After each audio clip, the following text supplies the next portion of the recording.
Recently, I had a piece of furniture delivered. It came with some MDF as part of the packing. But I was looking at it and I was thinking that's quite a nice size for a little series of paintings. So I decided to cut it up into little square panels. I have this folder on my laptop where I've collected all these internet images. Memes, I guess. Stuff from Instagram or just stuff I've seen around. Weird stuff or just interesting stuff. I guess some people call these cursed images or something. But some of them are not really cursed. Some of them are hopeful and uplifting. So I guess they're just memes.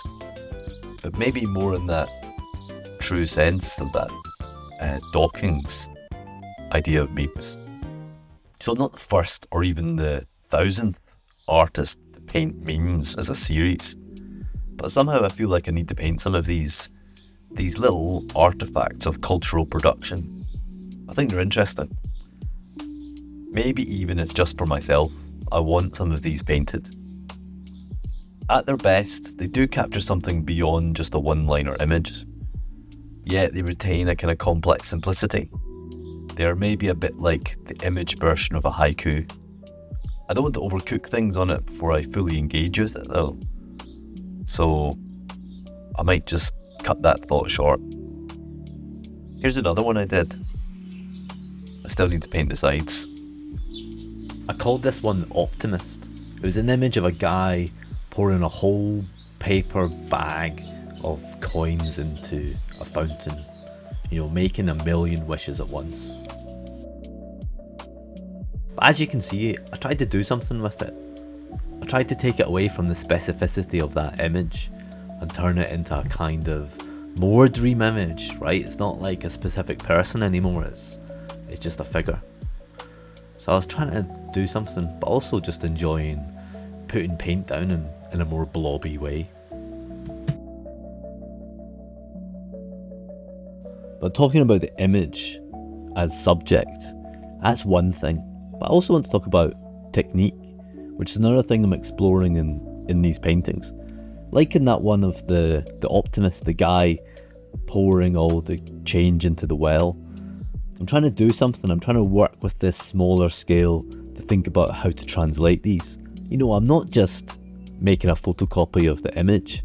I could just print it out if I wanted to do that.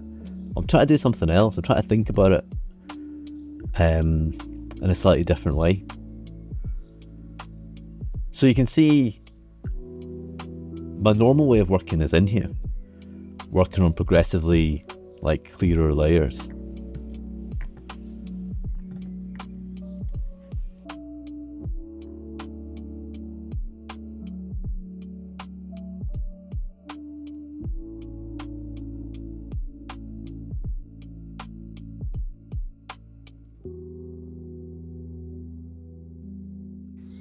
Another important thing that I've been doing is using these Q-tips. I think that's what you call them in America, a Q-tip. I would just call it a cotton bud. But cotton bud Q-tip. These little bits of cotton on a stick, so useful for painting, these little blending ones. I just wish they sold them in a sort of massive jumbo size, so I can make bigger smudges. But yeah, somebody I really respect gave me some advice the other day about painting, and they said, Neil, you're too additive and you got to remove more. And so I started using these, and they're right. They're definitely right.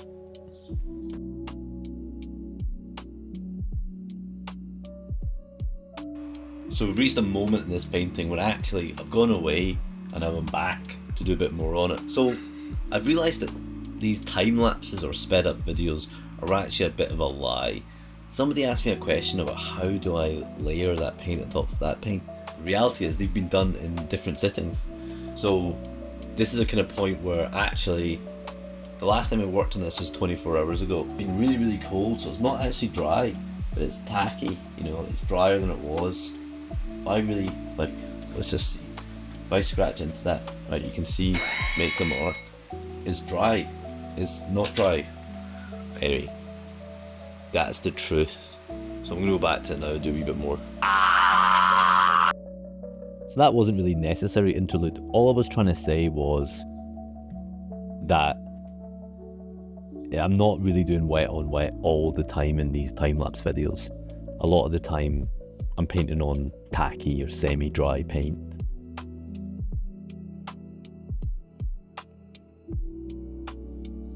So this is a tricky part of the painting. It's this little period of time where it moves from being a loose, scratchy underpainting into something that has a bit more richness. So all I'm doing is adding more of these blobs, these little colour blobs the idea is that they become increasingly more descriptive and maybe even more precise, even though in that precision is a kind of wonkiness. Something like that. So this part of the painting is when I'm trying to really kind of get there. I don't really know how to talk about it. I feel a lot of fear when I'm doing this bit sometimes, like maybe even panic, but I kind of got there in the end, I think.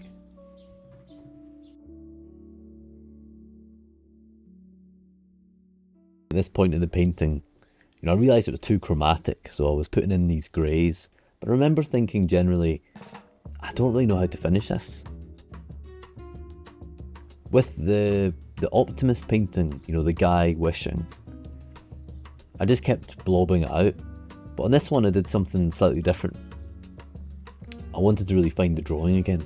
I thought there was something unclear, especially around the mouth and holding all those cigarettes, and the ear. There was just a lack of definition and clarity. So I did something that I quite often do, and I got my liner brush, or a rigger brush, apparently called a rigger brush because it used to be very useful for painting rigging on sailing boats, but in this case it's a woman's nostril. But yeah, it's amazing how just little bits of definition, millimeters, make all the difference in creating the sense of something finished. I do find that idea of when something's finished, when it feels like it's finished with this kind of painting, I do find it quite an elusive thing. It's like you're searching for something but you don't really know where it is or what it looks like. And maybe I'm even wrong, maybe people will think this still looks unfinished at the end, and all the paintings do. Maybe I'm not too worried about that. Maybe I can only really be sure that I satisfy myself. So I'll just do that. But yeah, putting in those little bits of definition and just working up some of the other transitions, I think helped this feel finished. So that's when I thought, oh yeah, it's finished. And I think it catches the mood in the original meme, but it does change it a bit too, and I'm happy with that. That's what I was going for. And I guess other people thought the same, or at least one person did, because it got snapped up really quick. So that's me painting this. Too much is never enough. And yeah, we all feel like that sometimes.